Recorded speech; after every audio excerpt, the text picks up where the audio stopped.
Bueno, igual que en las otras sesiones, vamos a dejar hasta las 6:05 para dar inicio. Hoy la sesión la daré yo. Los estaré acompañando en la sesión de inteligencia artificial. Entonces, más adelantico vamos a empezar para que ustedes aprendan cositas acerca de inteligencia artificial y de pronto pues también podamos intercambiar conocimientos. Entonces, vamos a dar espera hasta las 6:05 y empezamos. Bueno, si tienen de pronto alguna pregunta, alguna cosita antes, pues podemos aprovechar el tiempo. Si no, pues entonces hasta las 6. Dime, profe. Tatianita, yo tengo una pregunta respecto a la entrega final. Nosotros tenemos que mostrar, digamos, ese recurso pedagógico que diseñamos, ¿cierto? Y que hicimos, montado en la plataforma Moodle, ¿cierto? Del curso en el que la usaríamos, ¿cierto? Sí, señora. Listo. En mi caso, yo todavía no he llegado al momento en el que ese recurso va a ser necesario en mi curso, ¿cierto? Entonces, yo lo puedo, me necesito saber cuándo van a revisar ustedes el Moodle mío, ¿cierto? Que ese recurso esté, porque lo activaría ahí, pero después lo quiero ocultar a los estudiantes porque ellos van a empezar a ver ese material y se van a confundir porque eso todavía no lo hemos tocado en el curso. Listo, profe. No es necesario que nosotros tengamos que entrar a tu aula para evidenciar que sí. Desde que de pronto en la socialización tú nos muestres que ahí está. Ok. Desde ahí, por ejemplo, digamos, es un NOVA. Está embebido en la plataforma de Moodle. Entonces, tú al mostrarnos tu pantalla, muestras tu Moodle, dices, aquí está en esta sección, y nos lo vas mostrando el recurso final. Perfecto, listo. De Vale. resto, no hay necesidad porque pues entendemos que sería una logística mucho más amplia y de pronto causaría como ahí alguna controversia. Vale, listo. Gracias, Tatianita. Vale, profe, con gusto. Bueno, buenas tardes, profes. De nuevo, hoy iniciaremos la parte final de nuestro módulo número 3 del diplomado en diseño instruccional y digitalización de contenidos educativos. El módulo, bueno, esta sección de inteligencia artificial, pues la daré yo el día de hoy. Ya ahorita les iré hablando un poquito más acerca de la interacción para esta clase. El día de hoy y el día jueves tendremos esta capacitación, entonces tendremos varias, o espero darles varias sorpresitas. Voy a tener aquí una presentación, entonces cualquier cosa voy a tratar de estar muy pendiente de si levantan la mano. Sin embargo, si de cualquier cosa no me doy cuenta, porfa, pueden abrir el micrófono en cualquier momento. Entonces, bueno, como les venía diciendo, hablaremos acerca de innovación educativa en estos 2 días, más específico en las tendencias en herramientas digitales como inteligencia artificial.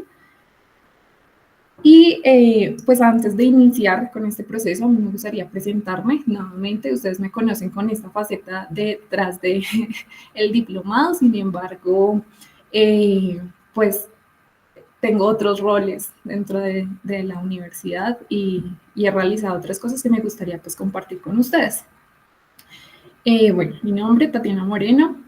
Estudié en la universidad tanto mi pregrado como mi posgrado. Soy ingeniera agrícola y tengo una maestría en ingeniería de biosistemas.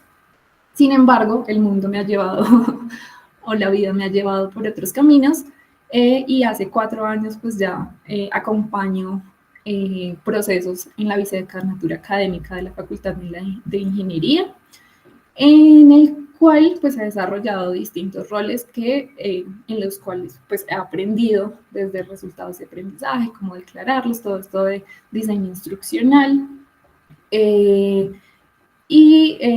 Hace 2 años inicié como docente también en el PEAMA de Sumapaz para el nodo de Ciudad Bolívar y el año pasado para el nodo de Nazaret. Entonces como que estas cosas me han ido llevando por una pasión, algo pues con locura hacia la innovación educativa y la gestión pues educativa. También tuve la oportunidad el año pasado de ser creadora de contenido para una universidad digital, y cada vez que pues yo tenía como esas experiencias tanto en el aula presencial como en un aula digital, me preguntaba cómo lo que les estoy dando a los estudiantes eh, pues les va a llegar, porque una cosa es lo que yo de pronto suelo decir, pero otra cosa lo que ellos cómo lo van a escuchar. Entonces, eh, pues eso siempre me ha llevado como a tratar de buscar otras alternativas para mejorar mi capacidad, pues tanto como docente, eh, y precisamente quería como preguntarles a ustedes qué los llevó a hacer, pues a desempeñarse en este rol, y si hubo una persona o un profesor, un papá, alguien, una persona que los llevara por el rol del aprendizaje, de la enseñanza también. Entonces, pues los escucho, quisiera saber un poquito más acerca pues también de sus experiencias en este contexto educativo. Entonces, ¿quién quiere participar? Profe Zulman. Gracias, Tati. Bueno, pues te cuento. Soy hija de profesoras, entonces mi ejemplo fueron mis papás. Mi papá era profesor de normal, de universidad, mi mamá era profesora de primaria en una escuelita rural en Tunja, y ambos eran muy juiciosos cuando preparaban. A nosotros nos obligaron a estudiar en la normal, porque en ese entonces tener la profesión de normalista implicaba que uno tuviera como un poquito más de acceso laboral. Entonces ellos, el primero fue obligación. Después, a mí me gustó la investigación, siempre me di cuenta muy temprano que eso quería. Entonces me fui por el lado de la investigación, pero siempre tuve presente volver a Colombia. Cuando y volver a Tunja. No se me dio volver a Tunja, pero por fortuna estoy aquí. Y cuando volví aquí, la docencia era una carga realmente, porque yo no me había preparado para estar dando clases, sino para hacer investigación. Me quise ir, pero no se pudo porque ni mi hijo ni mi esposo se adaptaron a México, que era donde yo tenía la posibilidad de volver a trabajar ahí. Entonces tocó regresarme. Entonces ya cuando me regresé, dije, no, ok, yo tengo herramientas porque aprendí a ser docente. Si esto va a ser mi vida, pues me lo voy a gozar. Entonces ahí ya empecé a ser buena docente, yo creo. No, mentiras, sé que sí, porque las calificaciones dicen que sí. Y no, y la disfruto ahora mucho. Entonces ya disfruto. Antes yo era muy obtusa. O sea, antes para mí era solamente la calificación lo que valía, sin entender pues la situación del estudiante. Yo he venido cambiando muchísimo. Yo me doy cuenta que al comienzo para mí, o sea, el mejor estudiante era el que sacaba 5, siempre, y que estaba ahí. Y ahora me doy cuenta que no, que hay otros que no sacan 5, que pueden sacar 3, 5, pero que son inclusive más integrales que el que saca 5. Las condiciones de los estudiantes de posgrado, por ejemplo, tienen que pagar sus estudios.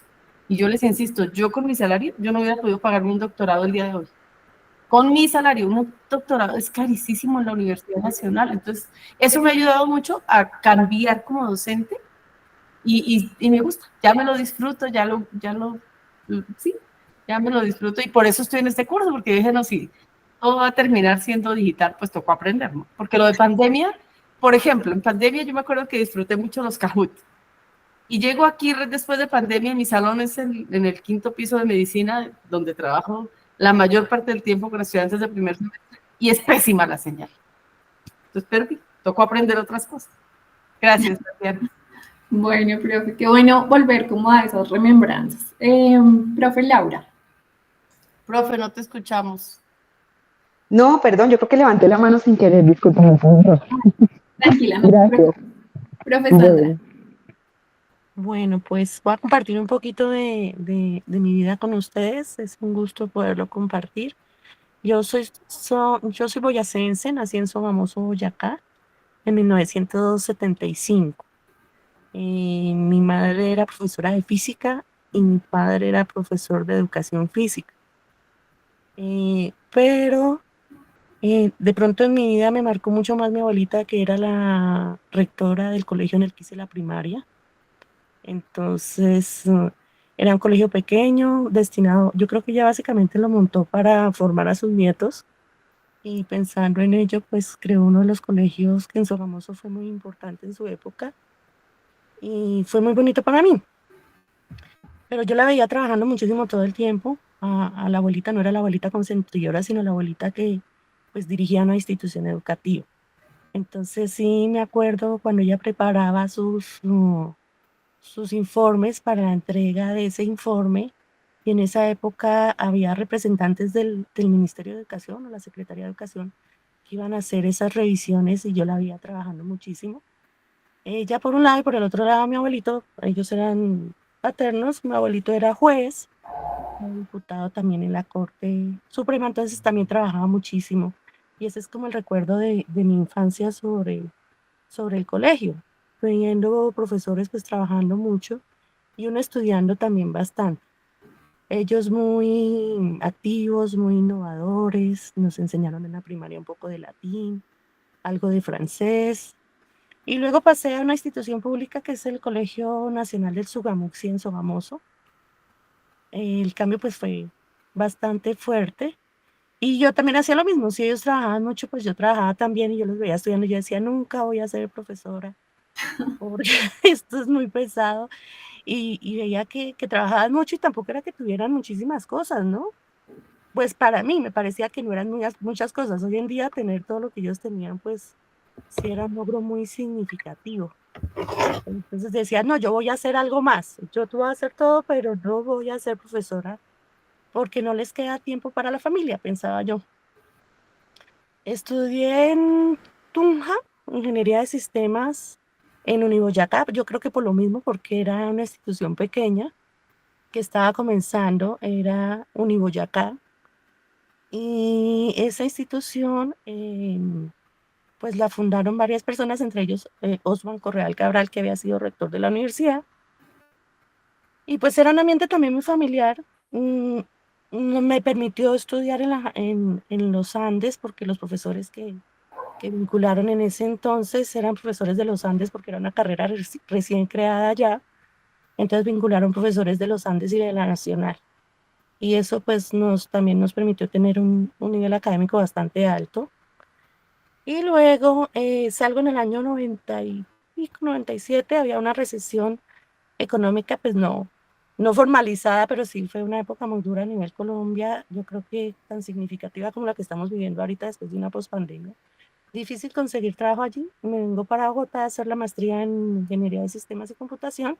Yo ya había trabajado, ya había hecho la sistematización de la siderúrgica Hornos Nacionales en Sogamoso, y había trabajado en la sistematización de una cooperativa muy grande de profesores en Casanare.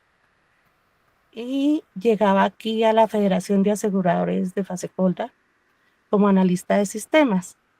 Entonces yo decía, no, yo voy a ser ingeniera y me dedico a esto, no voy a ser docente. Pero tuve la fortuna de entrar a la Universidad Nacional y tener unos profesores maravillosos, entre ellos pues el profe Germán Hernández, Fabio González, y los profes que ya se pensionaron, y algunos no, como el profe Meluc, pero al verlos dictar sus clases pues me motivaron muchísimo, y yo vi que sí quedaba tiempo para hacer familia. Entonces dije, voy a tratar de ser profesor, y comienza pues como ese cariño por la docencia. Y hasta ahora pues estoy aquí, yo creo que con lo mismo aprendiendo muchas cosas, porque pues es una tarea de todos los días, y más en el área de ingeniería que nos toca estar actualizados todo el tiempo. Entonces ese es como un resumen así de mi historia desde chiquita hasta hoy. Muchas gracias. Muchas gracias, profe Sandra. La profe Zulma nos compartía ahí algunas cositas, y hay algo que la profe Zulma menciona, y es que muchos de los que son hijos de profesores tienden a ser también algo cercano a la docencia o algo cercano. Sin embargo, por ejemplo, en mi caso, eh, pues yo era la que les explicaba a mis primitos, a hacíamos la dinámica de ser la profesora, pero nunca tuve como esa figura. Y algo que les quiero recalcar, y porque fui como a esa pregunta, y es porque la emoción siempre ha estado con nuestros aprendizajes. Entonces siempre tenemos como algo que nos quedó en la cabeza fue a partir de una emoción. Entonces, más adelante vamos a empezar a hablar sobre pues las personas sentipensantes, que son las que nosotros pues tenemos diariamente en un aula de clase y hasta nosotros mismos pues así aprendemos. No sé si algún otro profesor o profesora quiera compartir algo de algún momento de, pues ya sea en la infancia, en la universidad, que los marcó y dice como nunca voy a olvidar ese conocimiento a partir de esa sensación o de esa emoción. Bueno, si no hay más opiniones por el momento, entonces ya ustedes me vieron aquí de forma pues virtual, sincrónica, pero en carne y hueso. Ahora les dejo con mi avatar digital para que dé como una pequeña introducción al tema. Hola, hoy hablaremos sobre las herramientas digitales con inteligencia artificial. Listo. En cuanto a los resultados de aprendizaje del tema, pues pretenderé que el docente estará en la capacidad de utilizar herramientas con inteligencia artificial para la planificación, evaluación y gestión del aprendizaje. Mi objetivo será que pues ustedes puedan desarrollar las habilidades y conocimientos necesarios para seleccionar e implementar de manera efectiva herramientas con inteligencia artificial en el proceso tanto de enseñanza como de aprendizaje. Y por eso es que es necesario que conozcamos que pues, la educación siempre ha estado en constante transformación y por eso no es ajena a los avances tecnológicos. Algo o un subcampo que hablaremos un poco más adelante es la tecnología educativa, la cual se ha convertido en una herramienta fundamental para mejorar la calidad de la enseñanza y el aprendizaje. Sin embargo, sus fundadores de tecnología educativa mencionan que no es solamente una herramienta, sino un conjunto de herramientas que apoyan estos procesos. Entonces, allí es donde la inteligencia artificial pues emerge como una de las áreas más prometedoras pues, en el campo educativo. Y es por eso que en esta capacitación la idea es que primero podamos explorar la relación entre la educación y la tecnología educativa, comprendiendo cómo las herramientas digitales pueden transformar el proceso de enseñanza y aprendizaje. También descubriremos el potencial de la inteligencia artificial para la educación, analizando las diferentes aplicaciones que esta tecnología tiene en el ámbito educativo. Conoceremos herramientas, obviamente, con inteligencia artificiales. Trataremos, o trataré yo de mencionarles las más relevantes, sin embargo, acá hago un asterisco, y es porque cuando uno habla de relevantes es como esa gran herramienta o sí, la que se está utilizando en este momento. Pero como les he mencionado, está en constante transformación y la inteligencia artificial cambia cada segundo. Entonces, vamos a trabajar en algunas que están en tendencia y no se han movido de ahí, pero conoceremos otras que están en auge. Y muy seguramente mañana ya no estarán en auge, entonces esto es un constante reto de aprendizaje. También la idea es impulsar la innovación educativa en su práctica docente, integrando la inteligencia artificial de forma creativa y efectiva para mejorar el aprendizaje de sus estudiantes. En cuanto a la tabla de contenido, como les mencionaba, pues vamos a primero entrar en qué es la educación. Vamos a ver algo de historia de la tecnología educativa y su importancia. Entraremos a la inteligencia artificial. Vamos a hacer una breve definición, una pequeña historia, fundamentos y la evolución de inteligencia artificial pues hasta el momento. También Tendremos herramientas digitales con inteligencia artificial, vamos a ver algunos entornos de aprendizaje, la importancia de un prompt y vamos a trabajar con algunas herramientas. Y finalmente veremos innovación educativa, que es cuáles son los modelos pedagógicos y las metodologías educativas y algunos tips como para ser líderes en innovación educativa, y ahí finalizaremos. Vamos a ver esta reacción de un robot de que cuando se ve al espejo y cuando le hacen unas preguntas. Así reaccionó Ameca, el robot con forma humana más avanzado del mundo, al verse en un espejo por primera vez. En el video compartido por la empresa Engineer Arts, se puede ver cómo Ameca, al ver su reflejo, guiña el ojo, sonríe, mueve las manos y simula estar enojada. Este robot posee diferentes capacidades, cuenta con micrófonos, cámaras y reconocimiento facial. Además, puede realizar dibujos, hablar distintos idiomas y hacer bromas. El video. Pasado, durante la primera conferencia de prensa de robots y humanos, le preguntaron si era posible que se revelara contra los humanos. Ah, bueno. Y su No soy solo yo. Sí, profe Sandra. Ay, bueno, vuelvo. respuesta dejó sorprendido al mundo entero, pues la expresión facial de Ameca cambió abruptamente y se veía claramente molesta y respondió: no estoy seguro de por qué piensas eso. Mi creador ha sido muy amable conmigo y estoy muy contento con mi situación actual. Bueno, esta es la realidad de la hora. Muy seguramente va a ser nuestro constante vivir de ahora en adelante con pues, robots tan vívidos como el que acabamos de ver. Sin embargo, pues estas cosas están en evolución, y algo que les voy a mencionar durante mucho, cuando estemos hablando de herramientas digitales, es que nosotros somos los pilotos y siempre lo seremos. Somos, el piloto es el que toma las decisiones y el experto en este viaje, pues en donde vamos a utilizar herramientas digitales, vamos a utilizar otro tipo de herramientas no tan avanzadas tampoco, pero nosotros seremos finalmente el que toma la decisión de saber si eso que me está dando la inteligencia artificial está bien o está mal. Entonces, bueno, como decía un profesor en mi colegio, sin tanto preámbulo, vamos al ámbulo.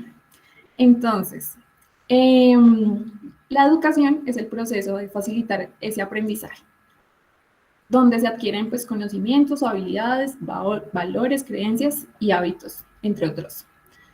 Se lleva a cabo a través de la enseñanza, la experiencia, la investigación, entre otras metodologías. Aquí yo les puse una flechita con algunos hitos de la historia, en donde pues hubo algunos acontecimientos. Entonces, para que ustedes no me dejen hablar y hablar, pueda preguntarles, por ejemplo, en la prehistoria, ¿ustedes cómo creen que las personas, bueno, sí, las personas, los seres humanos en ese entonces, se educaban?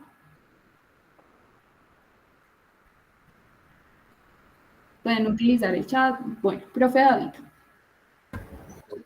Hasta donde tengo entendido, hace mucho rato no averiguo al respecto. En la prehistoria todo dependía de la tradición oral. Todo se llevaba solamente de lo que contaba una tribu a otra, puede ser por relato, puede ser por canciones, puede ser por imágenes. Y en las sociedades primitivas se le daba muchísima trascendencia a la edad.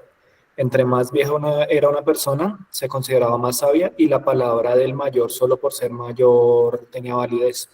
Entonces, esa era como la transmisión del conocimiento a grandes rasgos en la prehistoria. Con educación a punta de historias y relatos, por decirlo en pocas palabras. Ok, gracias. ¿Alguna otra opinión? ¿O todos estamos de acuerdo? Bueno, profes, ustedes me verán viendo en un momento acá, es que tengo varias pantallas, entonces trataré de ver ambas partes. Como decía el profe David, en la prehistoria, los relatos y la comunicación oral era como lo que transmitía. Sin embargo, si nos devolvemos un poquitico más en esa prehistoria, muchas veces lo que se aprendía era por imitación y observación. Entonces, a pesar de cuando, pues antes de que se formara la comunicación oral o un dialecto, pues los seres humanos aprendíamos desde la observación, y por eso es que los niños pequeños pues empiezan a imitar esos hábitos, pues primero de sus padres, después en los colegios, de las personas que ven en televisión y así. Después de la prehistoria tenemos la educación en la antigüedad. ¿Alguno de ustedes se acuerda cómo se aprendía en la antigüedad? Cuando hablamos de los sumerios, de los egipcios, de los filósofos. Profe Rubén, gracias por...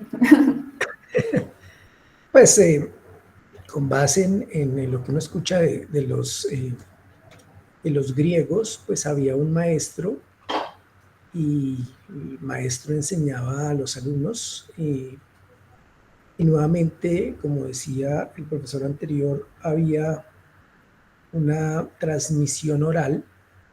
Alguno de estos sabios proponía que la escritura de alguna manera iba a afectar la capacidad de estimular la memoria o del desarrollo de la memoria, entonces pues no estaba muy de acuerdo con escribir, en consecuencia el conocimiento se transmitía de un alumno a su discípulo o a sus discípulos, si había varios, pero realmente era por contacto con la persona directamente. Muchas gracias, profe. Sí, señor. Precisamente, recordemos una cosa, que en la educación en la antigüedad, pues el conocimiento era algo fundamental y especial para los hombres, más que todo. No sé si ustedes se acuerdan de una palabra que se llama la mayéutica. Sí, pueden utilizar emoticones y de pronto se acuerdan por allá cuando uno veía eso en el colegio, filosofía. La mayéutica es algo que pues, se lo retribuyen mucho a Sócrates y es esa capacidad de indagar. Ahí había una palabra, una frase que era parir conocimiento. Entonces, Sócrates lo que hacía con sus discípulos era preguntarles y preguntarles acerca de un tema. Entonces, cualquier cosa para ellos pues sería un tema de indagación y ahí, a través de esas preguntas, pues se indagaba un conocimiento y se hacía que ellos mismos formaran su aprendizaje. Entonces, bueno, ahí vamos ahí hablando cositas nuevas. Después tenemos la educación en la Edad Media. Hay algo súper importante en la Edad Media que desata pues ese principio de la Edad Oscura. ¿Ustedes se acuerdan qué es?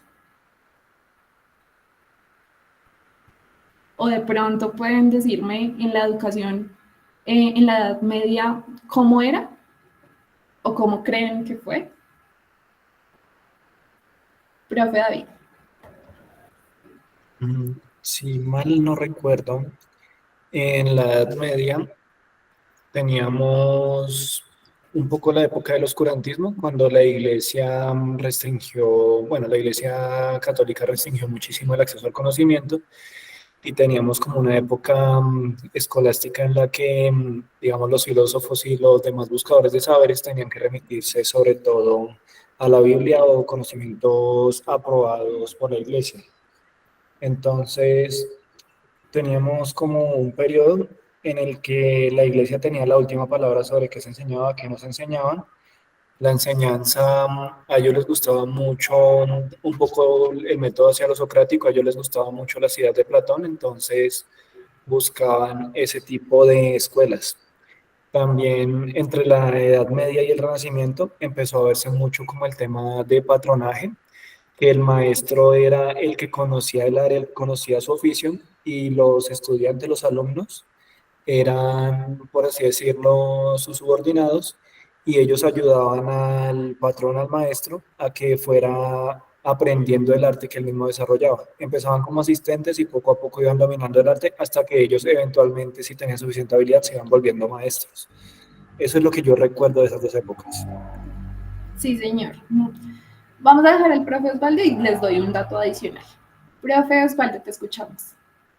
Ok, muchas gracias. Bueno, yo lo podía resumir como en dos hitos. Primero, en la Edad Media la educación estaba principalmente en manos de la iglesia, o sea, digamos que eran los que tenían la parte de la educación formal, solamente reservada para esa élite.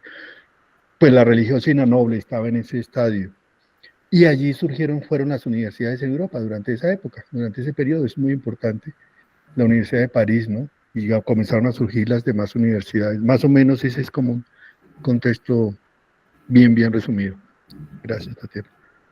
Gracias, profe Osvaldo. Sí, precisamente ese era mi dato. Las universidades empezaron en ese tiempo que llamábamos el oscurantismo. Muy paradójico, algo paradójico. Sin embargo, pues lo que iba dirigido a las universidades era mucho las artes, como lo decía el profe David, y pues se centraba mucho en la teología y en la religión católica. Luego tenemos el Renacimiento. En el Renacimiento tenemos dos acontecimientos importantes. ¿Quién de ustedes me lo puede decir? No recuerdo ambos, pero sé que la creación de la imprenta es uno de los más importantes. Sí, ese hace parte, profe Osvaldo. Bueno, sí, era el arte y la cultura, básicamente ahí el humanismo, ¿no? Movimientos intelectuales, ¿no? Más o menos es lo que había en ese tiempo, estudio de las humanidades, ¿no? Eso fue como el centro de todo el Renacimiento, por eso se llama Renacimiento y humanismo. Muchas gracias. ¿Algún otro profe quiere decir algo acerca del Renacimiento, de cómo aprendíamos en el Renacimiento?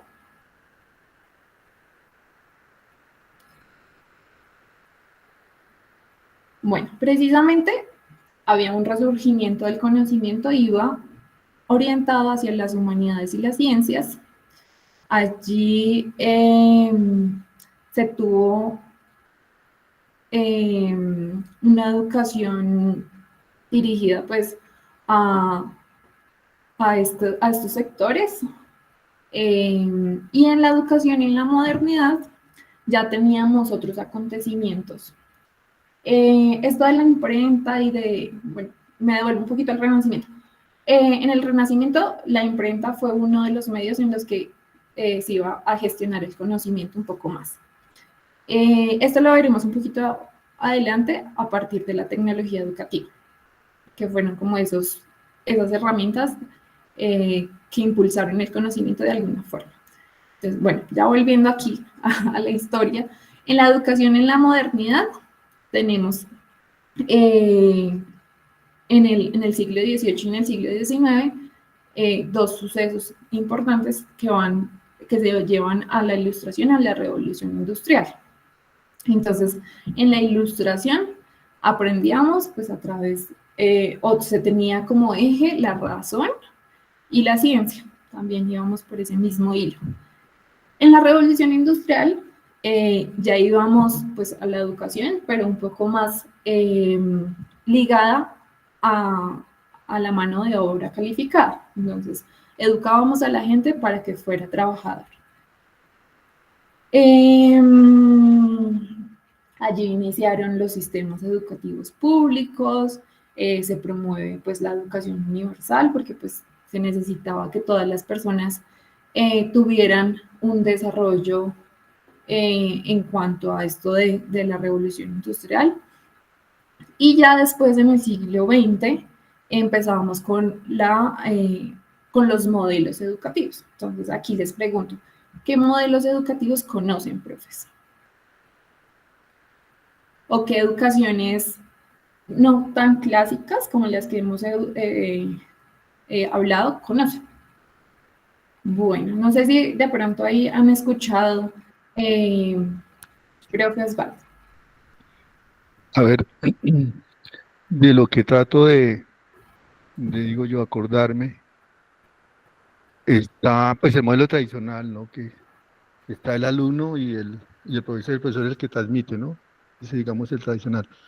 Creo que en su momento ustedes hablaron de un modelo constructivista, Bueno, hay varios modelos. El modelo de Montessori, digamos que es, me acuerdo, algo así. El de Waldorf, sí, y los aprendizajes basados en proyectos, eso es lo que me acuerdo más o menos, esos modelos. Sí, señor. Para estas épocas, en el siglo XX, inició la educación progresiva. Como usted menciona, el modelo Montessori, que era vivencial, ubicaba al estudiante en la experiencia, en el juego, en que aprendía a partir de otras cosas, no de estar sentado como habitualmente pues era o es el modelo tradicional, y el constructivismo. Y ahí empezaron varios modelos que muy pocas veces escuchamos, pero existen. Y ya para el siglo XXI, pues la tecnología evidentemente transforma la educación y da acceso global a la información. Esos son como nuestros hitos en cuanto a la educación a lo largo de la historia.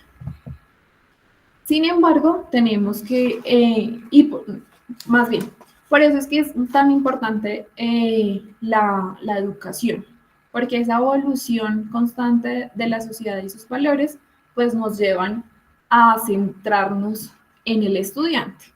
Y yo les mencionaba ahorita que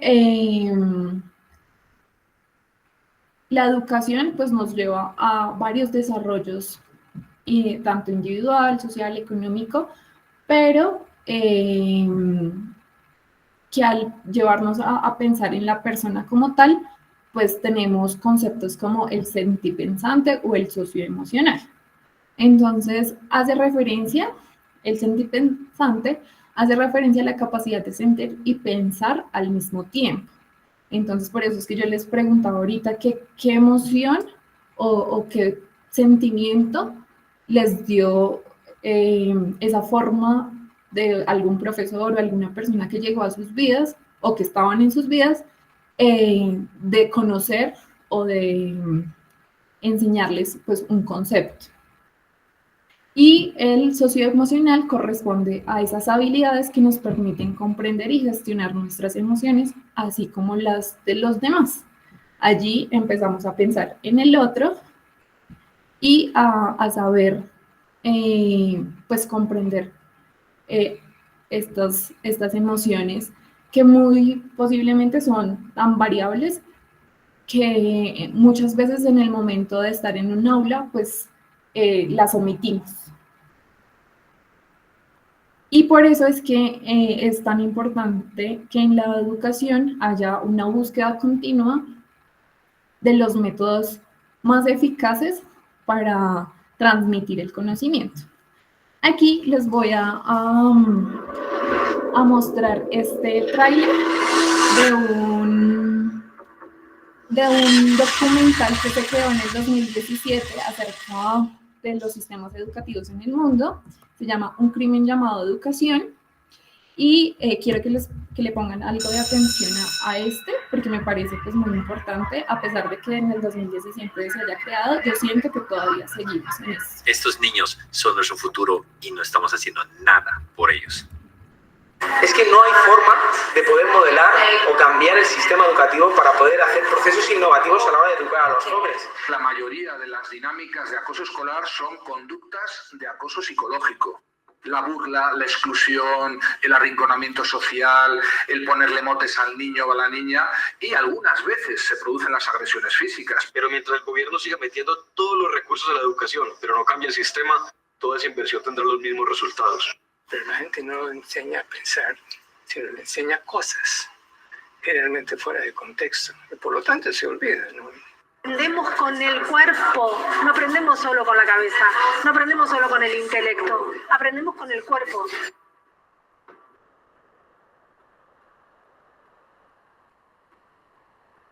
Yo creo que la gente está buscando, por error, profesiones o carreras con salida. Y la única salida real para una persona es hacer lo que le apasiona. Pues yo creo que lo que estoy haciendo, y yo siempre lo digo, ¿no? Es decir, cada uno, desde nuestra responsabilidad, ¿qué podemos hacer para que esto cambie? Como tantas otras cosas, no encaja demasiado, al parecer, con las exigencias del hombre contemporáneo. Estoy loco por llegar a mi casa, abrazar a mi hijo, pedirle perdón, porque me doy cuenta que yo lo he hecho infeliz, que yo he ayudado en su infelicidad, porque yo he apoyado el sistema educativo en vez de apoyar a mi hijo.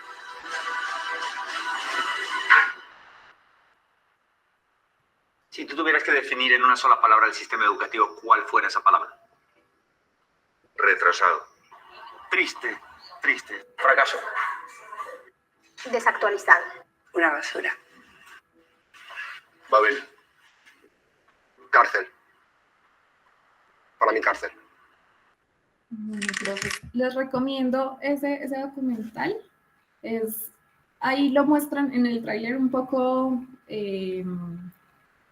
oscuro, como lamentable, pero lo lleva a uno a pensar muchas cosas que de pronto uno puede también ir solucionando desde pues este rol docente, y más que rol docente, la capacidad de enseñarle a otros desde la parte pues socioemocional.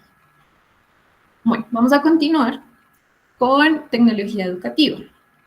No sé si ustedes alguna vez han escuchado acerca de ese concepto, si alguno de pronto, en qué momento lo conocieron, si sabían acerca de esto. Igual que ahorita pueden utilizar un emoticón. Bien, si lo conocíamos, no lo conocíamos, ni idea de eso. ¿Alguna vez lo escuché? Ok. Vale. Muchos pensando.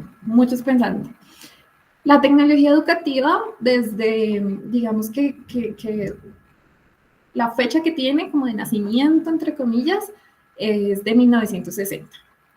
Ya hace tiempito.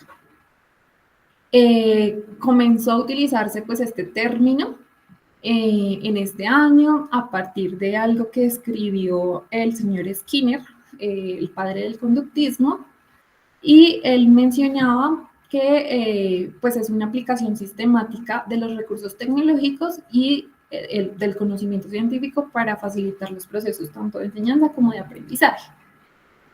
Aquí en esta disciplina, pues, busca optimizar la efectividad de la educación mediante el uso de herramientas técnicas y recursos tecnológicos apropiados con el objetivo de mejorar la calidad de la enseñanza y del aprendizaje. Digamos que aquí el centro de la tecnología educativa es utilizar un recurso para poder comunicar un aprendizaje o pues enseñar un aprendizaje, un concepto. Tal cual, profe. En ese año no habíamos nacido, ni siquiera estábamos cerquita. Pues sí. Sigue, profe. Pero en los pueblos, o sea, yo nací en el 70 y en el 77 yo me acuerdo que en los pueblos todavía había educación por radio. Ahí vamos a ir. No te me adelantes, por favor. No, mentiras. Esa es la siguiente parte de la tecnología educativa. Entonces, precisamente en la década de 1920 a 1930 empieza la radio en la educación. Entonces, yo haciendo mi búsqueda para esta capacitación, me di cuenta que había algo aquí en Colombia que se llamaba la radioteca. ¿Ustedes escucharon acerca de eso? ¿Alguno tuvo la oportunidad de ver o escuchar una clase a través de la radio?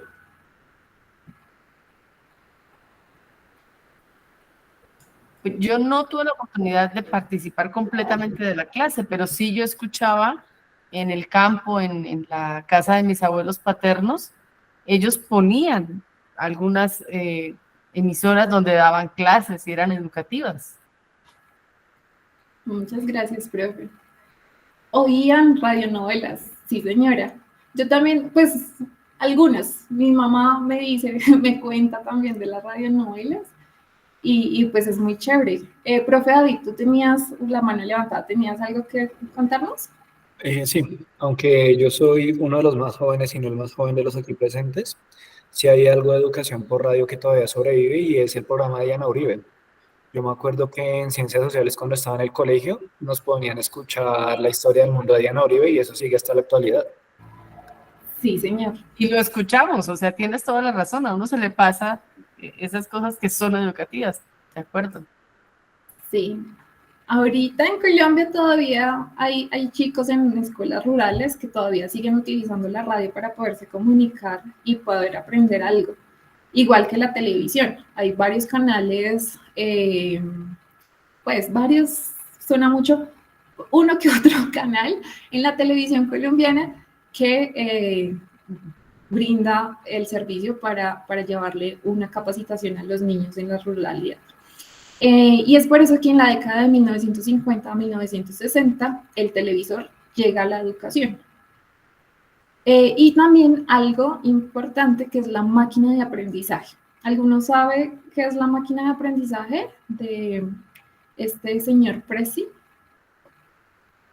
¿O qué se imaginan por la máquina de aprendizaje en este contexto de 1950 a 1960?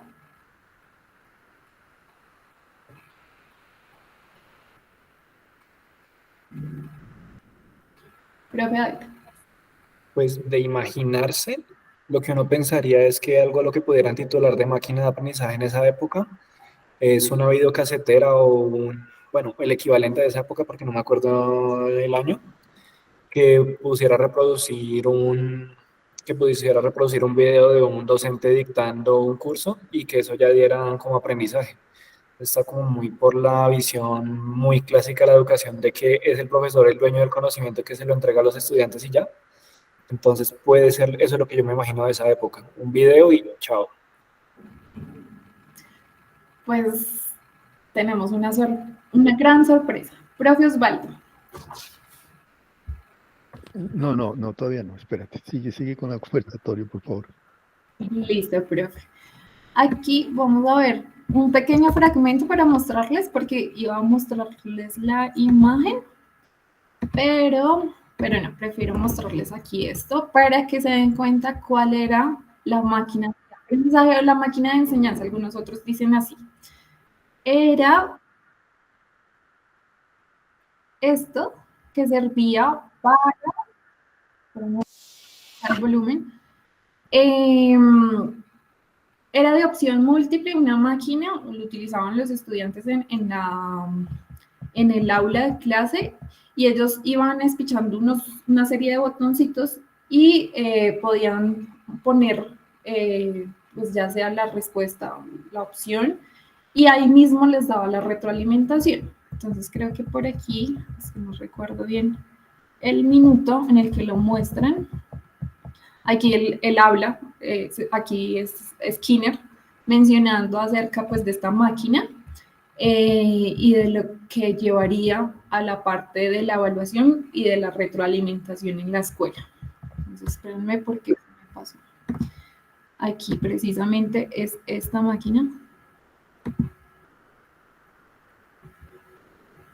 Era una especie de tablero, ellos iban pasándole, ahí como lo pueden ver. Hubo varias versiones de esa máquina, pero en especial era esto. Entonces ahí les dejo pues la curiosidad. Sigamos aquí con la presentación. Sí, yo también quedé con esa cara cuando estaba leyendo, profe, porque yo pensaba que pues que en ese entonces no había nada similar a lo que vemos ahora y a que supieran o de pronto tuvieran un conocimiento mucho más allá de la retroalimentación. Entonces, bueno, eso es algo ahí como que nos deja como enseñanza, o a mí me dejó como enseñanza que, pues, esto, por ejemplo, de la inteligencia artificial es solo una herramienta que en algún momento otra persona va a decir como, ay, ¿de verdad hacían eso en ese entonces? Profe Osvaldo. No, sí quería complementarte que esas tablas, esas máquinas, en ese momento estaban basadas justamente en el álgebra de Boole.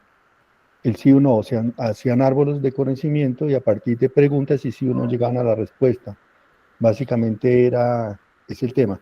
Y como en ese momento ya había algún desarrollo de componentes eléctricas muy sencillas, la bobina, el concepto de bobina, condensador, este tipo de cosas, se podía hacer este tipo de máquinas, tarjetica. Inclusive me acuerdo que en algún momento el Colegio Técnico Central hizo un computador así, donde le preguntaba y le daba la respuesta. Me acuerdo por allá en una feria de la ciencia, yo era muy pequeñito, que ellos hicieron una máquina de ese tipo. Entonces era por tarjeticas, eso era como el complemento. Muchas gracias. Muchas gracias, profe. Sí, exactamente. La máquina tenía unas tarjetas y ellos iban girando y va saliendo como la pregunta. Hay un espacio para la respuesta. El chico hace pues su cálculo o el concepto o lo que le vayan a preguntar y después va girando la perillita y sale la respuesta. Entonces, eso era. Y como mencionaba el profe, pues a través de todos esos avances tecnológicos, pues se pudieron crear esos aparatos electrónicos y bueno. Por ejemplo, en la década de 1970, pues ya tenemos la aparición de las primeras computadoras personales y se desarrollan programas educativos, tanto interactivos y los software educativos. En 1980 también hay, bueno, algo importante que se me olvidaba decirles, y es que en la década de 1970 empieza el concepto de diseño instruccional. Entonces, allá un personaje que se llama Robert Gaffney, creo que se pronuncia, empezó a decir que teníamos a partir de una secuencia de parámetros o de un ciclo de etapas, el diseño instruccional. Entonces, pues nosotros, por ejemplo, en este diplomado mencionamos el modelo ADI, que son las etapas de análisis, diseño, desarrollo, bueno, en fin, pero hay otros que en ese momento hablaron de diseño instruccional y tenían otros tipos de modelos también.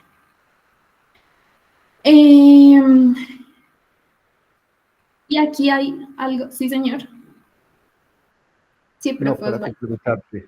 En esa época, pues ya salieron las primeras computadoras y el lenguaje elemental en ese momento era el BASIC. Y a partir del BASIC lo que se hacía, desarrollar máquinas de aprendizaje, por ejemplo el MISIN, que es un lenguaje, pues digamos un sistema de aprendizaje de los médicos.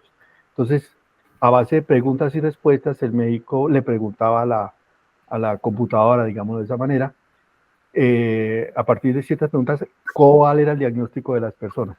Entonces, los primeros lenguajes de aprendizaje de máquina estuvieron por ahí desarrollados con lenguaje BASIC y estuvieron en el área de la medicina, lo mismo en la parte industrial, ¿sí? Y allí justamente nace por esa época el concepto de sistema experto, en donde si un operario de una planta industrial sabía, digamos, una técnica especial cuando ajustaba una válvula, cuando la abría, cuando cerraba, esa experiencia, esa expertise, debía ponerla en algún sitio para cuando llegara alguien nuevo. Entonces ahí, por ejemplo, comienzan a nacer las primeras, digamos, pasos para lo que es un sistema inteligente.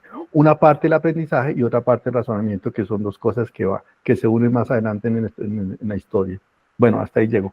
Sí. Muchas gracias, profe. Muy acertado tu mensaje. Y hay algo que el profe me hace acordar, y es que aquí en ese entonces, como entre 1970 y 1980, hay un concepto súper importante que ahorita lo volvemos a utilizar mucho en innovación educativa, y es el aprendizaje significativo. ¿Qué quiere decir aprendizaje significativo? Es que los estudiantes no solo memorizan una información, sino que la comprenden y la pueden aplicar en diferentes situaciones. Entonces, a eso queremos llegar cuando utilizamos todo este tipo de herramientas, a que el estudiante se ubique en un concepto, pero lo pueda replicar en distintos contextos. Aquí en la década de 1990, pues tenemos datos como la expansión del Internet en el ámbito educativo, el auge de la educación a distancia y el e-learning, el desarrollo de las plataformas de gestión de aprendizaje, como de pronto a veces las conocemos, LMS, por sus siglas en inglés. Y aquí, esperen un segundito, bueno, más adelante, En 1990, bueno, ya, perdón, 2000, me desconcentro un momentico. Tenemos lo de la integración de los dispositivos móviles en la educación y el desarrollo de aplicaciones educativas y recursos digitales. Allí hay algo importantísimo que empezamos a hablar sobre. Si están hablando por el chat, me comentan si de pronto debo leer algo. Profe Dolly, también se utilizaban recursos tecnológicos como proyector de acetatos y diapositivos. Sí, señora. Sí, en este entonces, me imagino que hablará del año 1970, 80, no sé. Pues se utilizaban distintos elementos para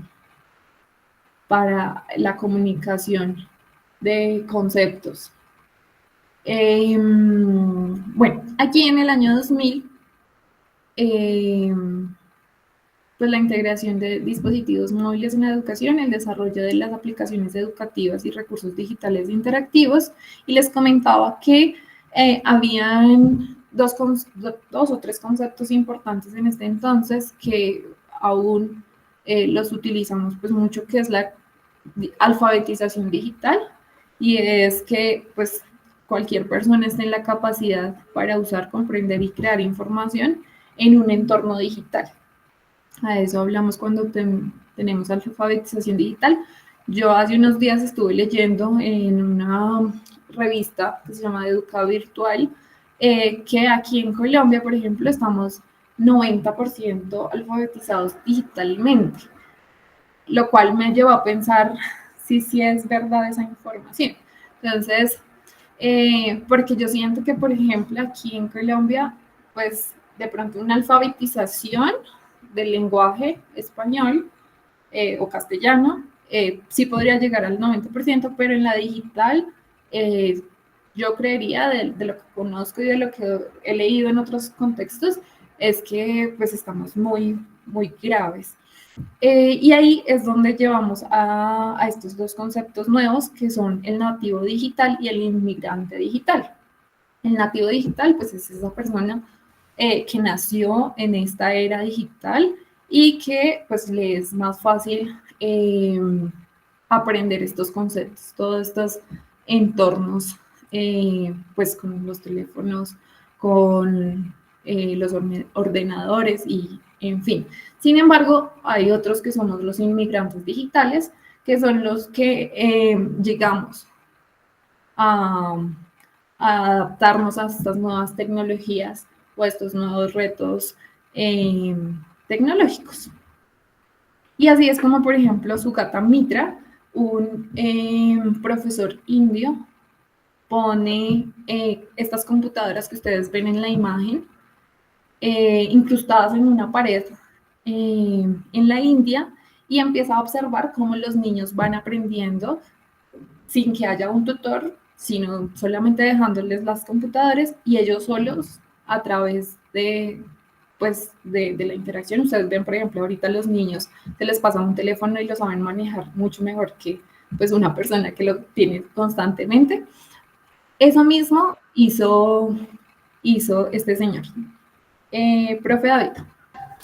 Ahí hay un comentario que siento que vale la pena hacerlo, y es que muchas veces se le atribuye mucha genialidad a los niños por ser capaces de interactuar con un dispositivo electrónico, entre comillas, casi solamente con tocarlo, pero si bien puede haber ahí parte de genialidad, es más genialidad de quien diseña el dispositivo. Muchas veces se deja de lado un poco esa parte del diseño de producto tan elaborado que tienen, digamos, un iPhone u otro dispositivo, para que sean lo suficientemente intuitivos para que un niño llegue y lo coja.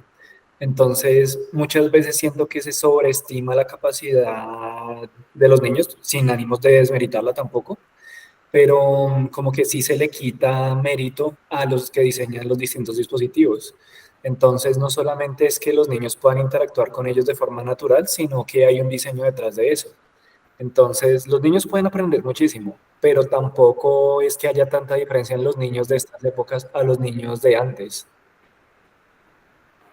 Claro que sí. Sí, digamos que mi comentario iba como más orientado a la genialidad, como lo que mencionas tú, del niño. Sin embargo, pues cualquiera que coja ahorita un programa, la experiencia es súper intuitiva. Entonces también nosotros, y lo que tú dices, el desarrollo de ese producto hace que ellos se piensen cómo damos el conocimiento o cómo queremos que manejen esta plataforma o este dispositivo de la manera más fácil para que vayan desarrollando cosas. Muchas gracias por tu comentario, profe. Bueno, aquí después de los 2000, pues llegamos a la década de los 2010 a los 2020, empezamos a hablar sobre avances en realidad aumentada y virtual, pues aplicadas a la educación, porque pues ya la habían utilizado en otros contextos, pero aquí llega a la educación. También tenemos mayor énfasis en el aprendizaje adaptativo y personalizado con la ayuda pues, de inteligencia artificial. Y aquí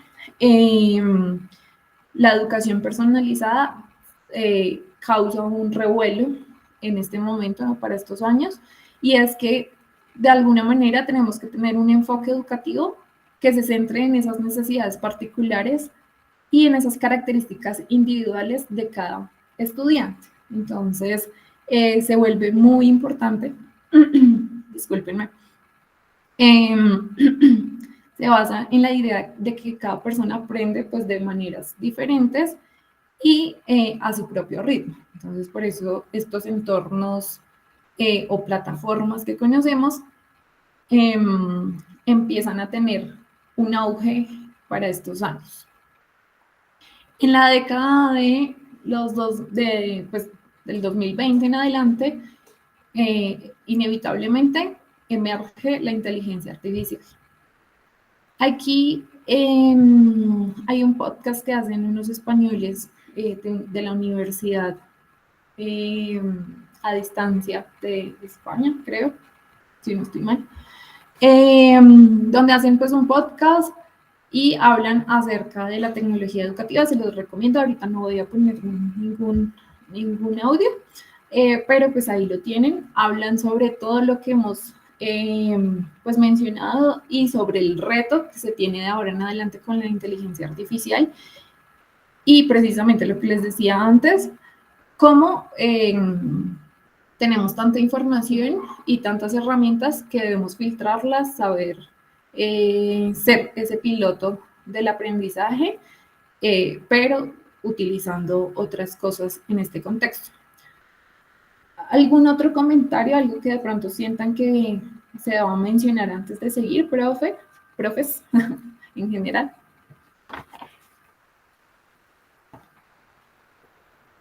¿Alguna pregunta, comentario? Profe Dolly.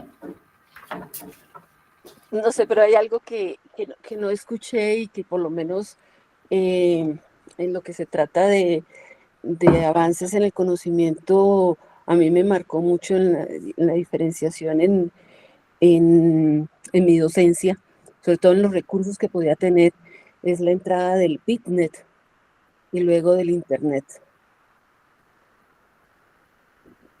Que pues por lo menos aquí o por lo menos en la universidad no fue así como, o sea, podría haber mucho desarrollo en otros países, pero aquí fue, digamos, lentica la entrada, ¿no? Entonces esa incursión primero en BitNet le dio a uno la oportunidad de tener conectividad con profesionales de otros países, pero de una manera muy lenta y muy sufrida. Pero pues también digamos que debería entrar en esa historia. Ok, pero muchas gracias.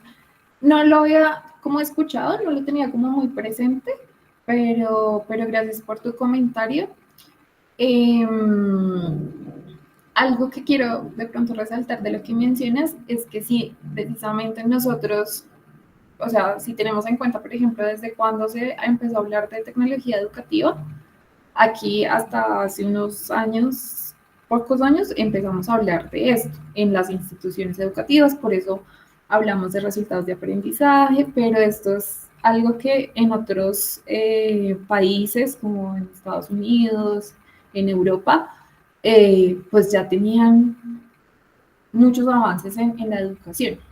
Entonces, ese es nuestro reto y eso va a ser una de mis invitaciones al finalizar la capacitación el día jueves, y es a que exploremos esta nueva, pues la innovación educativa, y a que seamos líderes en estos procesos para impulsar. Precisamente también por eso les llevaba el video del documental, porque a veces tenemos muchos retos y nos quedamos pues a veces con los pequeños del aula, que son grandes, pero podemos de pronto fomentar de alguna manera pues el sistema educativo, y que cambie de alguna forma para que podamos estar como en la misma línea y la tendencia del mundo.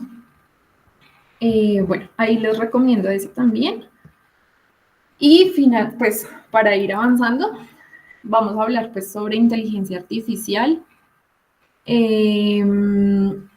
inteligencia artificial se refiere pues a esa capacidad de que las máquinas y los sistemas informativos puedan realizar una tarea en especial, o que normalmente pues pueda ser una tarea que requiera un conocimiento que lo pueda desarrollar un ser humano. Sí, entonces es la imitación. Es la imitación, ya te doy la palabra para que me complementes. Es sí, esa capacidad o estas tareas que pueden incluir un conocimiento dentro de una máquina que pueda llegar a tomar pues decisiones, comprendiendo ya un aprendizaje, una comprensión del lenguaje, y que pueda llegar a resolver pues un problema o necesidad. Profe David. Ahí hay un comentario que me parece bien interesante, y es que inteligencia artificial es de las cosas más difíciles que puede haber para definir en esta vida. La definición de inteligencia artificial ha cambiado muchísimo con el paso del tiempo y demasiado rápido. Algo que me pareció muy curioso, hace unos años abrieron en la universidad una materia que se llamaba Inteligencia Artificial y Mini Robots. Y la dictaron unos profes que, si no estoy mal, ya están pensionados, son profes mayores. Entonces me pareció muy interesante el paralelo, el contraste entre lo que ellos llamaban inteligencia artificial a lo que hoy en día se considera como inteligencia artificial. Hay cosas de inteligencia artificial, entre comillas, clásicas, que caen en esa definición de basado en conocimiento, de basado en datos, entre otros. Y según cómo se define inteligencia artificial, hasta una calculadora puede considerarse como inteligencia artificial, y es de las definiciones más clásicas.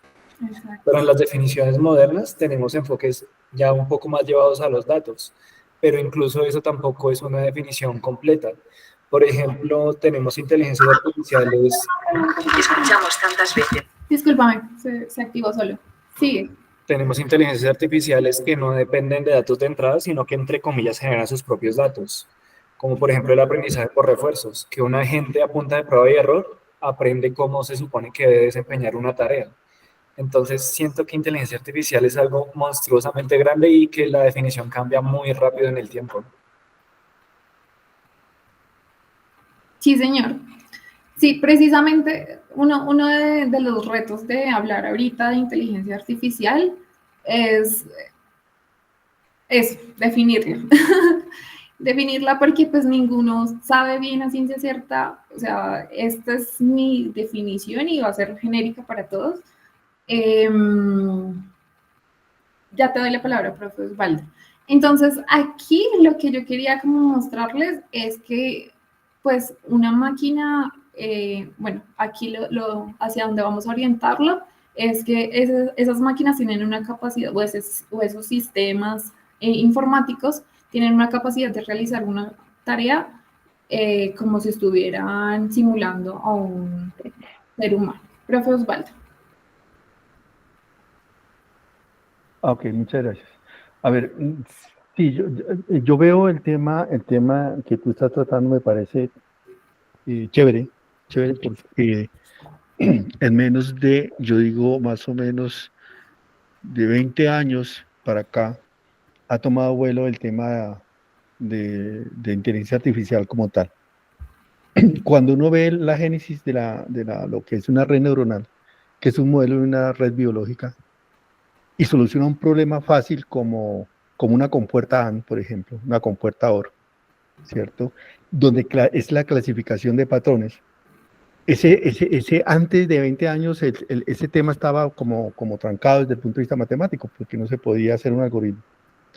Una vez descubierto el algoritmo, cuando uno ve el perceptrón y la del INI, que son el nacimiento de las redes neuronales, y luego cómo se construyen las capas, la capa de entrada, la capa de salida, las capas ocultas, bueno, eso ya es otro tema. Cuando uno ve eso, es un algoritmo, realmente es un algoritmo de aprendizaje, de prueba de error. El mismo algoritmo va a corregir el error. ¿Sí? Le presento un patrón de entrada, la respuesta a ese patrón de entrada, si se supone que es verdad, porque uno puede enseñarle cosas falsas, puede hacer una red, entrenarla para que diga falsedades. Entonces, realmente, pues ha evolucionado. En su momento, yo me acuerdo que en su momento hicimos una red, la primera red neuronal que conocimos, la trajimos de la NASA, estaba bajo DOS, hicimos el cuento de Caperucita Roja, me acuerdo tanto que lo colocamos allí, le enseñamos el cuento y le hicimos preguntas a ver qué nos contestaba, y realmente pues contestaba cosas acertadas, usando únicamente unas capas intermedio eran 2 o 3 capas. Luego se nos ocurrió la idea de ganarnos la lotería. Entonces entrenamos la red de la Lotería de Bogotá, le damos unos datos, unos históricos y las salidas, a veces no la grabamos. Bueno, eso fueron cosas en su momento. Pero ahora esto ha avanzado y yo pienso que hemos pasado un punto de inflexión. Estos temas de inteligencia artificial conllevan a hacer una reflexión profunda de todo este tema. Entre ellas yo puedo considerar que este tema de inteligencia artificial despersonaliza, ¿no? Estas tecnologías despersonalizan y hacen el papel, le reemplaza, digamos, la capacidad del cerebro o el cerebro de las personas que la usan, ya comienza a depender. Entonces es una falta despersonaliza de alguna forma. A veces uno dice, ¿seré que soy original o no soy original? Porque todo lo hace la máquina. Es que es diferente uno usar tecnologías para aprender y ya uno competirle a la máquina. Pues una máquina, pues es la máquina que se supone que hay una gran base de datos donde tiene todo el conocimiento. Entonces es una competencia ahí que uno no sabe hasta qué punto puede ser. Otra cosa es el costo y acceso a ellos, ¿no? Es la dependencia tecnológica.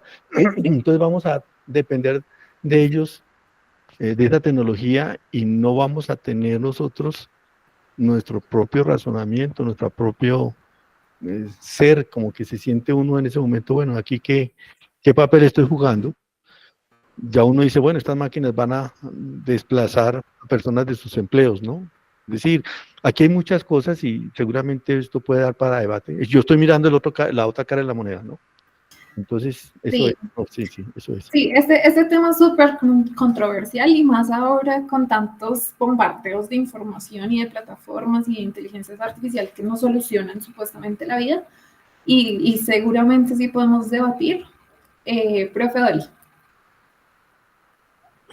Quiero hacer un comentario chiquito con respecto a eso de esos debates, porque yo me acuerdo que en los años 90, pues 95, 96 más o menos, yo estaba trabajando con el profe Gustavo Pérez precisamente con inteligencia artificial, con sistemas expertos y redes neuronales.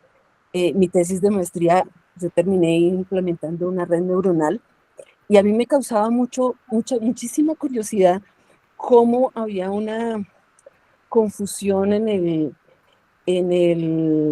la utilización del término, y nosotros siempre discutíamos y decíamos, bueno, pero ¿qué es inteligente? ¿Qué es inteligencia?